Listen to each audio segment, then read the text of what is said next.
අද ඔබට පේනවා ඇති සත්මඩල ජ්‍යොතිෂ සේවාව මගින් නිවාසවල දෝෂ ඉවත් කිරීම සඳහා මාතෘකාව නිවාසවල දෝෂ ඉවත් කිරීම සඳහා මේ යන්ත්‍ර සකස් කරලා තියෙනවා.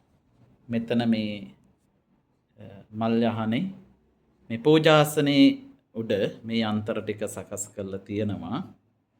එතකොට මෙතන මේ වට්ටියේ යන්ත්‍ර කීයක් තැම්පත් කරලා තියෙනද හිතුවොතින් යන්ත්‍ර 27ක් තැම්පත් කරලා තියෙනවා. මේ යන්ත්‍ර 27ම නිවාසවල තියෙන දෝෂ ඉවත් කිරීම සඳහා නිවාස 3කට සකස් කරපු යන්ත්‍ර ටිකක් මේ තියෙනවා. එතකොට නිවාස 3ක දෝෂ ඉවත් කිරීමට නිවාසවල සිටිනා දොස් තියන අයගේ දොස් ඉවත් කළා ඔවුන්ට පැළඳීම සඳහා තමයි මේ යන්ත්‍ර සකස් කරලා තියෙන්නේ.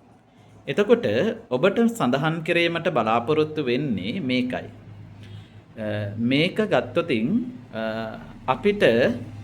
අපි නිවසක් සකස් කරගන්නකොට අපි භූමියක් තෝරගන්නේ අපි දන්නේ නැති කෙනෙක්ගේ.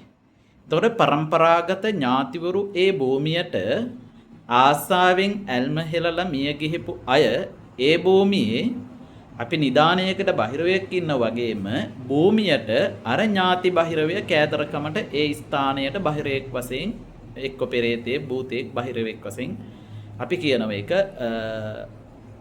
භූමියට අරගෙන ඉන්න ඥාති කියලා. ඔවුන් කරන්නේ භූමිය අලුතෙන් ගන්න කෙනාට ඒකේ අලුතෙන් සකස් කරන්න දෙන්නේ නැහැ, දියුණුවක් වෙන්න දෙන්නේ නැහැ, බාධාවල් කරනවා.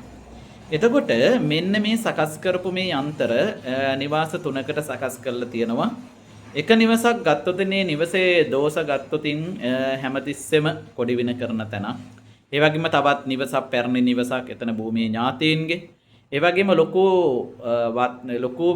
ලොකු ප්‍රදේශයක ලෑන්සෙල් කරපු ඒ වත්තක තියෙන නිවසක විශේෂයෙන් කිව්වොතින් ඒ නිවසේ ළමයි මේ ගත්තට පස්සේ විනෝද වෙන්න අවස්ථා දුදේ පාන්දර ජංගම දුරකථනයෙන් ෆොටෝ එකක් සෙල්ෆියක් ගැහුවට පස්සේ නිවසේ එළියේ භූමියේ යම්කිසි කාන්තාවක් කොණ්ඩේ කඩාගෙන සුදු ඇඳලා බිම වාඩිලා ඉන දර්ශනයක් ඒ ෆොටෝ වල දර්ශනයලා තන අන්නේ භූමියත් ආරක්ෂා කිරීමට. එතකොට මේක අපිට සිංහලද බෞද්ධද හින්දුද කතෝලිකද මුස්ලිම්ද කියලා අදාළ වෙන්නේ නැහැ. ඔවුන්ගේ ආගමානුකූලව ඔවුන්ගේ නිවාස සකස් කරනකොට පූජාවල් තියෙන භූමිය වලට නිවාස ඉදි කරලා පූජාවල් තියෙන ව්‍යාපාර කටයුතු වලට ඔවුන්ගේ විශ්වාසය ගෞරවය අනුව. ඉතින් ඔවුන් ඒ දේ Tamanගේ ආගම හරියට විශ්වාසයෙන් අදහන මිනිස්සු කිසිම ආගමට කිසිම ජාතියකටම කිසිම මිනිස්සෙකුට ගහකොළට සතා සිව්පාට මහ පොළවට හිරිහැරයක් වෙන්නේ නැති විදියට ඔවුන් ජීවත් වෙනවා. හැබැයි මිනිස්සු වෙලා ඉපදින සමහර මිනිස්සු කියන්නත් බෑ ඔවුන් ආගමට ජාතියට රටට මහ පොළොවට සතා සිව්පාට කිසි කෙනෙකුට ගරු කරන්නේ නැහැ. ඔවුන් ඒව විශ්වාස කරන්නේ නැතුව අර මිනිස්සු වශයෙන් නෙවෙයි අර ඊටත් වැඩි එහා ගිහිපු වශයෙන් ඔවුන් කටයුතු සිදෙන ඔවුන් තමයි මේ දේවල් ආගම් ජාති කුල මල ભેදවලට මේ දේවල් විශ්වාස කරන්නේ නැතුව කටයුතු සිද්ධ කරලා ඔවුන් විවේචනය කරන ඔවුන්ගේ ජීවිතය අසාර්ථකයි.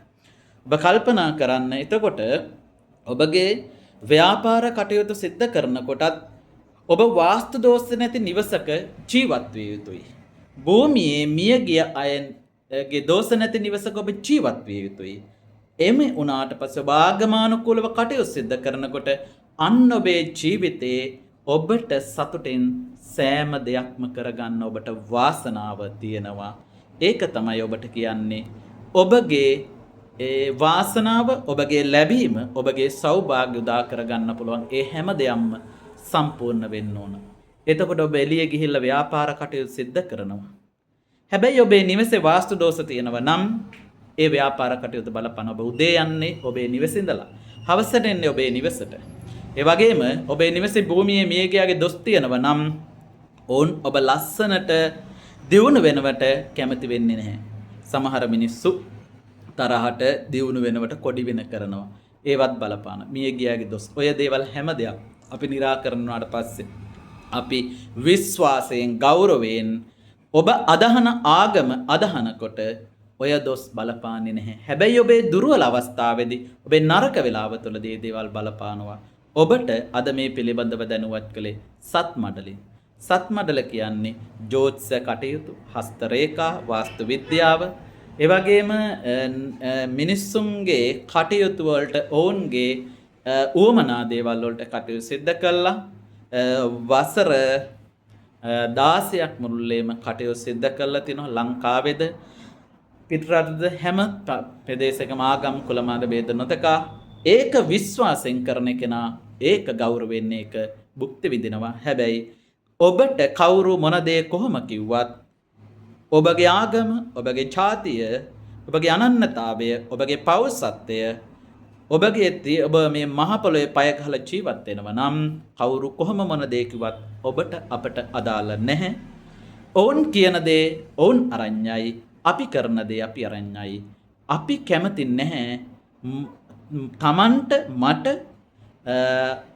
අයහපත් දෙයක් වෙනවනම්, මට අයහපත් දෙයක් වෙන විදිහට මං කටයුතු කරන්නේ නැත්නම් සමාජ මිනිස්සුන්ටත් අපි අයහපතක් අසුබ දෙයක් වෙන්නේ නැතුව මනුස්ස ගුණධර්ම වලින් පොහොසත් වෙලා ආගම් ජාති ભેද නැතුව ඔබ කටයුතු සිද්ධ කරන්න ඕන. හේතුව අපි මරණ මිනිස්සු මේ ජීවත් වෙලා ඉන්න කාලේ ඔබ සතුටින් ජීවිතය ගත කරන්න. ඔබට ඔබේ ජීවිතේ කරන කියන සිතන පතන සියලු කටයුතු සාර්ථක වෙන්න කියලා ප්‍රාර්ථනා කරනවා. ඔබට ජය වේවා.